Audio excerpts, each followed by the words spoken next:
E aí galera, tudo bem? Boa noite, Matheus Pereira aqui. Seguimos com o nosso projeto aí, vamos fazer vídeos sempre que puder aí para estar ajudando vocês. Então hoje nosso papo vai ser com a Karine, tá? Psicóloga fera aqui de Barbacena. Desculpa. Tem que depois colocar um zero de gravação. Vai vir, é muito forte isso.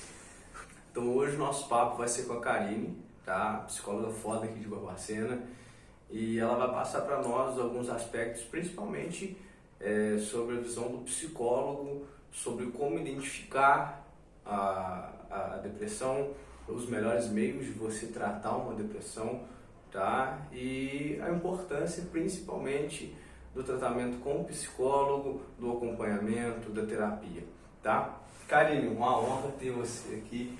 Eu tô super ansioso, super feliz de ter você. Bom. E assim, para começar, fala um pouco sobre você, um pouco sobre como você começou com essa profissão, de onde você tirou isso, como que você trabalha assim. Então, eu sempre quis fazer psicologia, por mais incrível que pareça, né? Eu passei por um processo de psicoterapia na minha infância e foi muito necessário para mim, trouxe uma transformação muito grande. E daí, a partir de então, eu me apaixonei pela psicologia e sempre quis cursar psicologia. Mas, apesar de eu não ter um contexto familiar muito de estudo, né? Eu comecei a estudar, fazer Enem, etc. E entrei na faculdade, aí já foi um salto pra mim, porque apesar de eu querer, eu sempre achei que eu não ia conseguir. E aí fiz lá, né, 5 anos, e trabalhando ao mesmo tempo, fazendo estágio e tudo. E aí formei, e agora eu faço uma pós em saúde mental. E eu sou apaixonada pela psicologia, então o que dá pra resumir de mim, bem rapidamente, é isso. Então, assim, Karine, dentro da sua área, o que você pode falar hoje, principalmente dada a situação que a gente está hoje, do Covid e tal, você tem visto realmente um aumento, né, na procura por tratamento, principalmente pela terapia? Como que é isso? Como que é lidar com isso? Isso te afeta na sua vida pessoal? Como é que é? Então, a questão da psicoterapia na sociedade, ela ainda tem um tabu, né? E que a gente precisa quebrar esse preconceito com a saúde mental, porque as pessoas ainda associam muito a condição da psicologia e a psiquiatria com o doido, né? E a psicologia não é só isso, ela é uma ciência que trata de pessoas, né? Então, qualquer pessoa passa por algum problema na vida, e a gente agora está passando por um problemão, né? Essa pandemia tem afetado cada pessoa de uma forma diferente. E assim também é como acontecem as questões psicológicas, né? Apesar de a gente ter uma linha geral de como acontece a depressão, por exemplo, lá no cérebro, e socialmente, fisicamente, emocionalmente, cada pessoa tem a sua forma de vivenciar um transtorno, um problema mental ou emocional. A procura tem aumentado, sim, né? Igual aqui no consultório, por exemplo, tem sempre alguém entrando em contato. Porém, as pessoas ainda têm muita dificuldade de investir financeiramente na psicoterapia, né?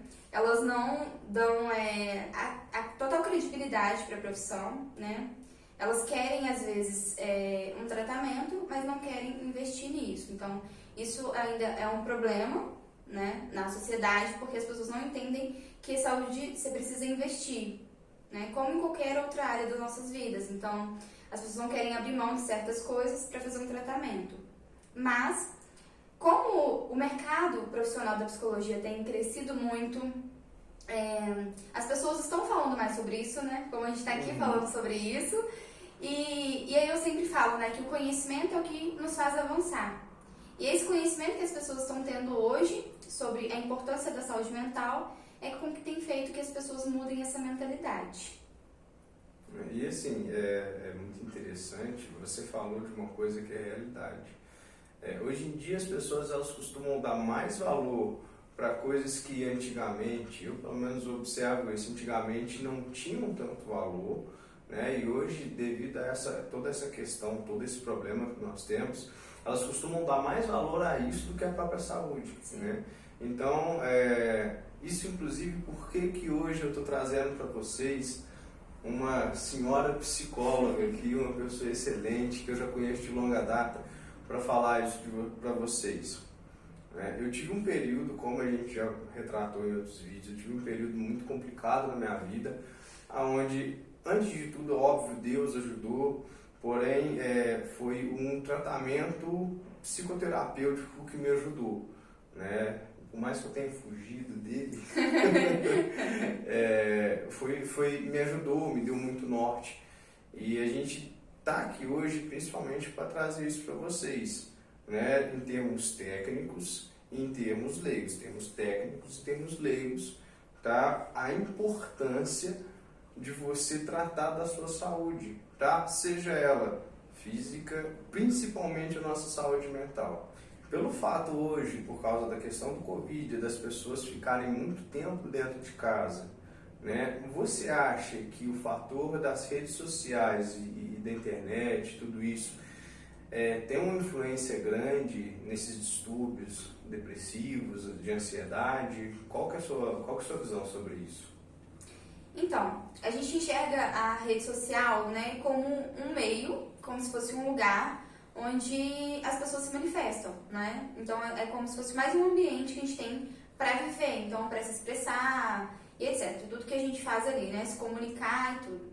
Então quando a gente pensa em rede social e a ligação das redes sociais com algum tipo de transtorno, e eu vou falar que isso está ligado diretamente, por quê?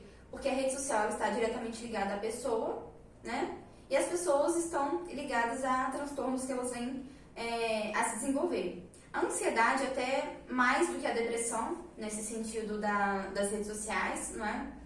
E a depressão por si só, né? Quando a gente pensa nesse lugar que eu falo que as pessoas se manifestam e tudo, em sintoma comportamental da depressão, a gente fala em isolamento, que a pessoa tenha menos planejamento de vida, menos expectativa, fica mais desanimada, mais apática, vem aquele sentimento de tristeza, e aí mexe com a questão do sono.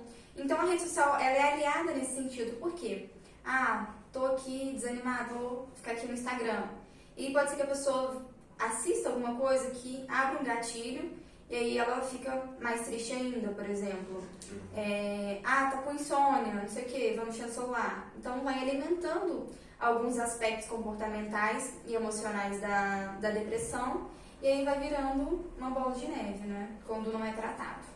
Então, assim, a diminuição, vamos falar assim, a grosso modo, a diminuição da frequência, a diminuição do tempo que você passa na internet, ela pode ser um fator curativo, digamos assim. Porque, por exemplo, dentro do que você disse, nós passamos, eu sou uma pessoa que eu passo um certo tempo quando eu estou à toa, porém eu tenho evitado, né? Isso tem me ajudado muito. Isso me ajuda demais. Sim. Porque todo momento que eu fico fora eu tento ser produtivo. E a gente ouve outras pessoas da mesma forma. Então a gente estabelecer, por exemplo, uma meta diária de horas consumidas na internet, pode ser uma saída para isso? Sim. Quando a gente pensa em rede social, né, como eu falei, a gente pensa num ambiente, né? E as pessoas têm passado, né, muito tempo, principalmente agora na pandemia, se dedicando à rede social. E a gente tem dois aspectos da rede social. Um aspecto relacionado ao trabalho, então como até nós mesmos usamos a internet, né, para isso. E tem aquele lado que a gente fica ali procrastinando, alimentando questões de comparação, não é? Com esses padrões que vão sendo criados dentro da internet, perfeccionismo, questão de imagem, e a gente envolve um mundo de questões, né, que perpassa o ser humano.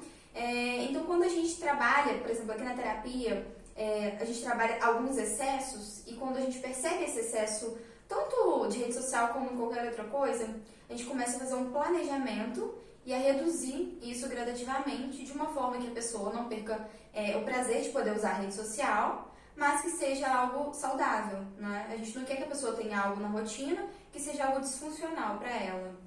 Diante dessa situação onde o padrão ele fica, ele vira uma referência, você acha que a pessoa se expor ao padrão, né, e tomar ele como um exemplo é uma coisa que prejudica realmente, que aumenta a questão da ansiedade, da depressão, ou não?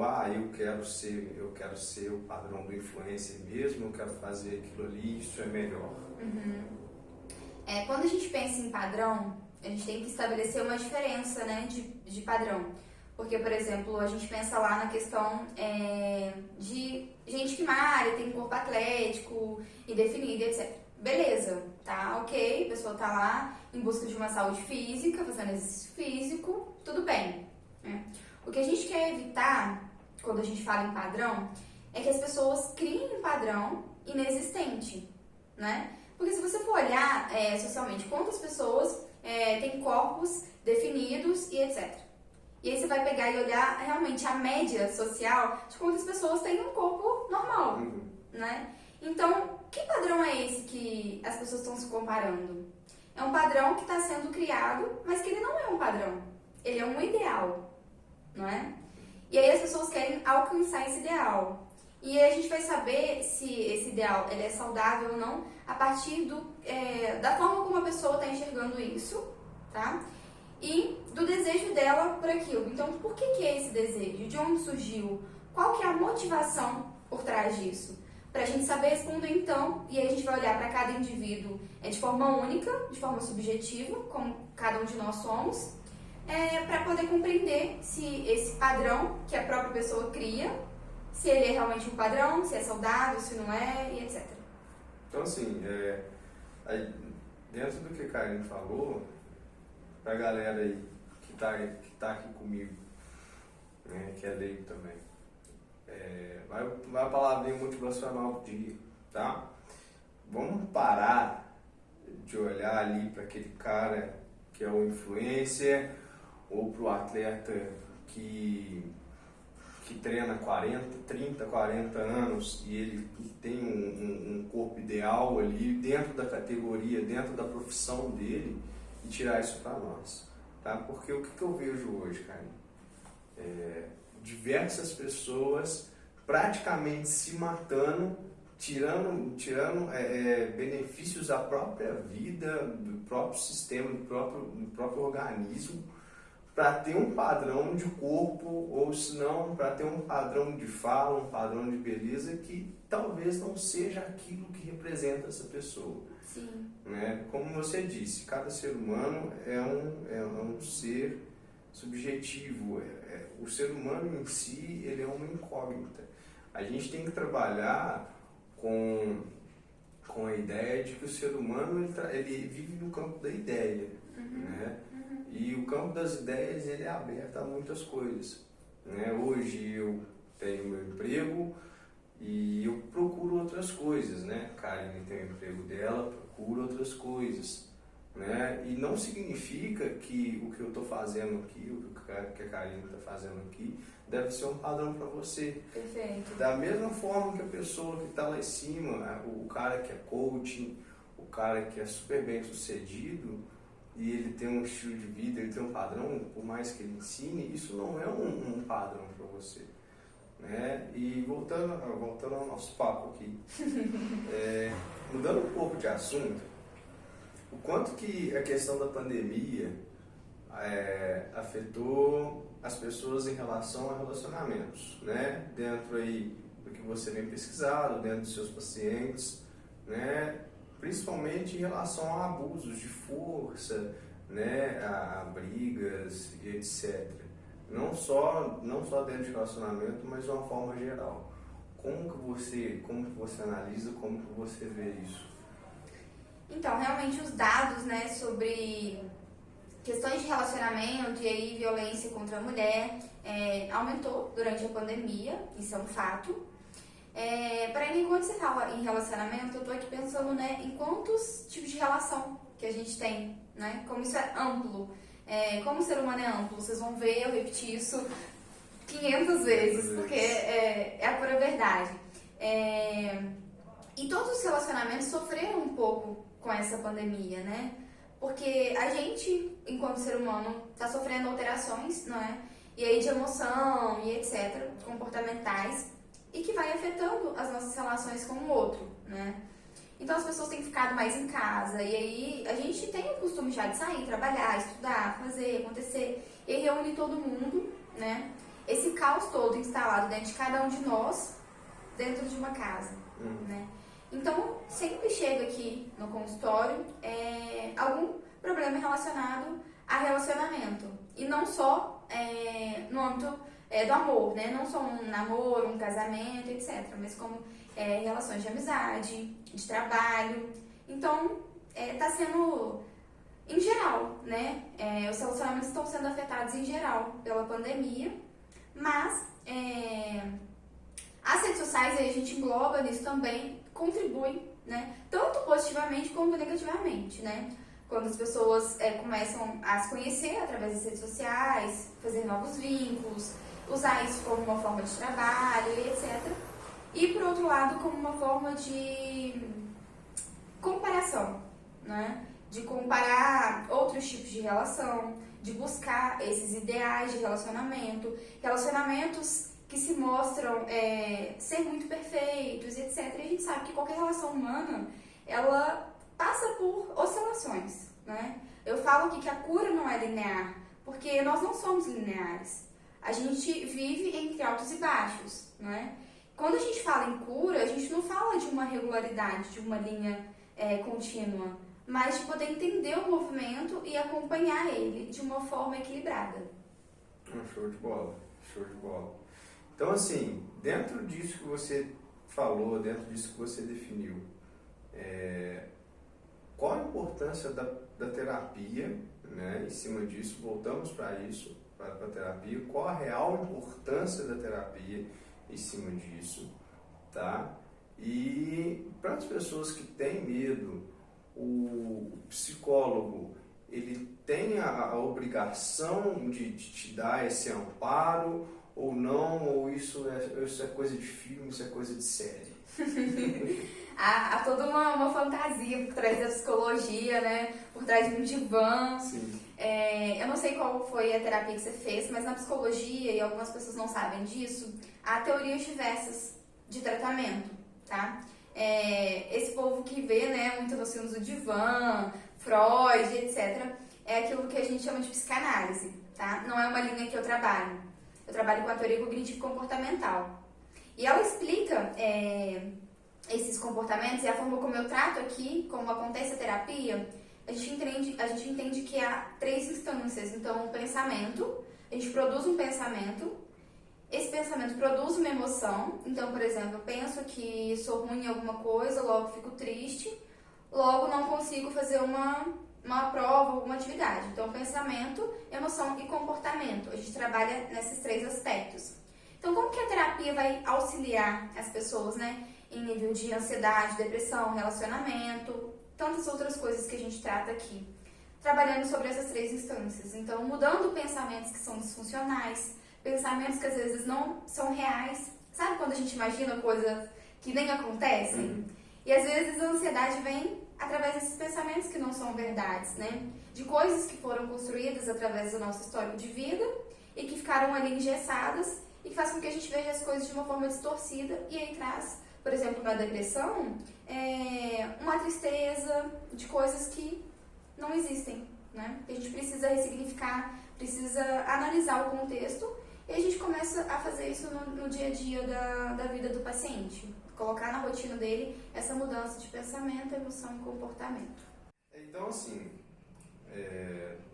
dentro de todo esse contexto, dentro de tudo que a gente falou aqui, qual que é o seu objetivo principal, assim, o que você toma para você quando você pensa, poxa, hoje eu vou começar mais um dia de atendimento? Qual que é a sua finalidade, o seu objetivo, Karine psicóloga?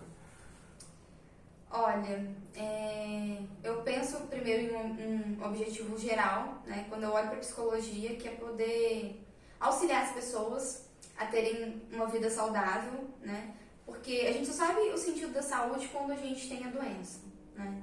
E aí quando você vê uma pessoa com depressão, por exemplo, com ansiedade, o quanto isso afeta a vida da pessoa, e você sabe que há uma maneira possível de se viver a vida de uma forma, não evitando o sofrimento, eu falo isso para meus pacientes, ninguém está passível de viver uma vida sem sofrimento, sem tristeza, sem luto, sem dores, mas com que a gente saiba viver, saiba ultrapassar isso, saiba perpassar e continuar vivendo apesar das situações difíceis, né? Então eu acho que o meu objetivo diário é auxiliar as pessoas através da história de vida delas, daquilo que elas têm e de como elas têm potencial para isso, de poder viver uma vida saudável apesar das situações que a gente passa ao longo da nossa vida.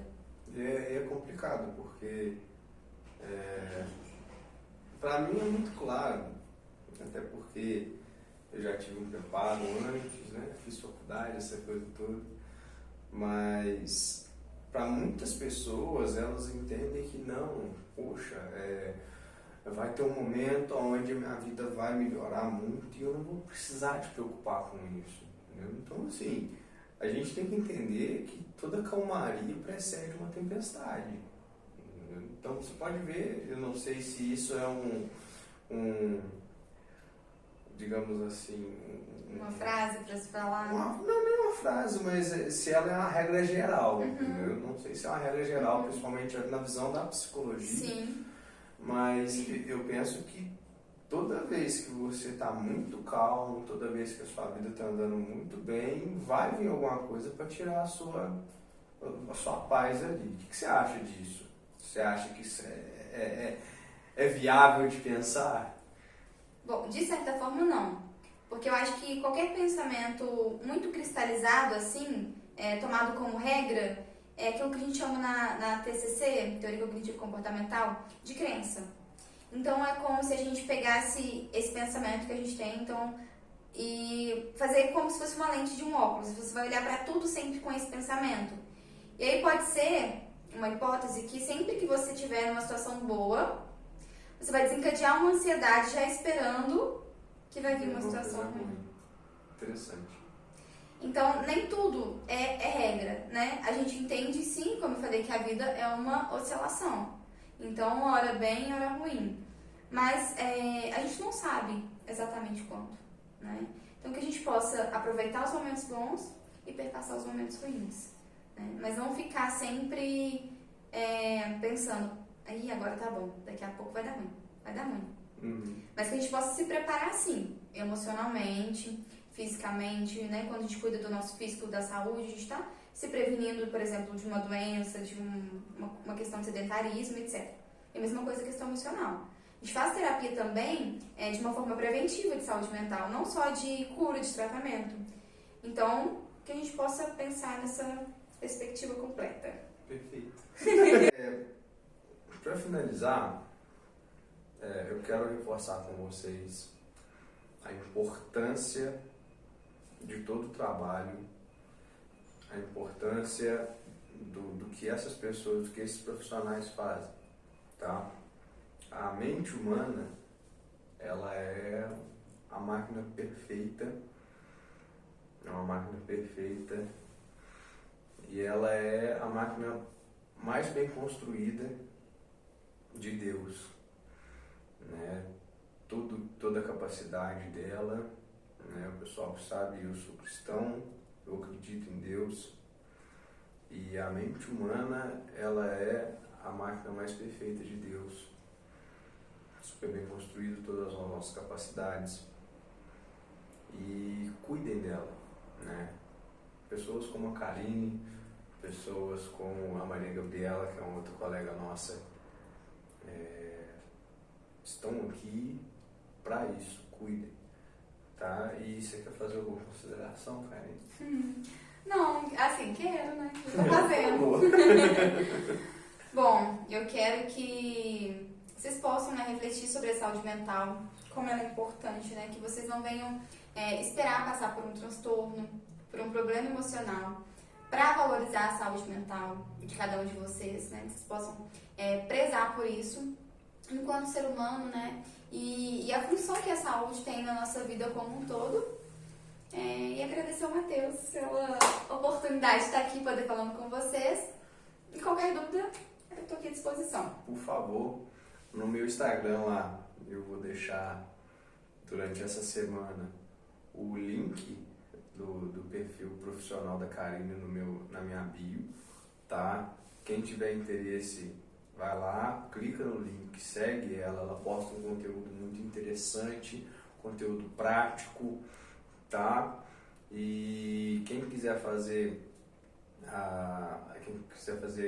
o processo terapêutico com ela, vamos dar essa moral, chama ela lá, investe, tá? Porque para nós, para nossa saúde, nenhum dinheiro é suficiente. Então investe.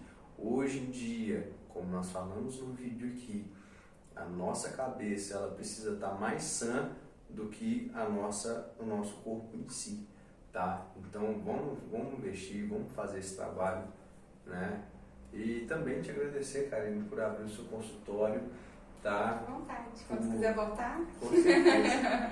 Por abrir o seu consultório, por disponibilizar seu tempo para a gente ter essa conversa, né? Pra galera que tá vendo, a gente já tá mais de 3 horas aqui conversando, mais de 3 horas conversando, e é super bacana, entendeu? Sim. Antes de tudo, pessoalmente, é um prazer estar aqui, te encontrar novamente, a gente realmente poder conversar fora de contexto. Sim, igualmente, tá? Matheus. Então, agradeço a todos. Galera, muitíssimo obrigado, tá? Que Deus abençoe a semana de vocês. Um bom dia, uma boa tarde, uma boa noite para vocês, tá bom? Um beijo.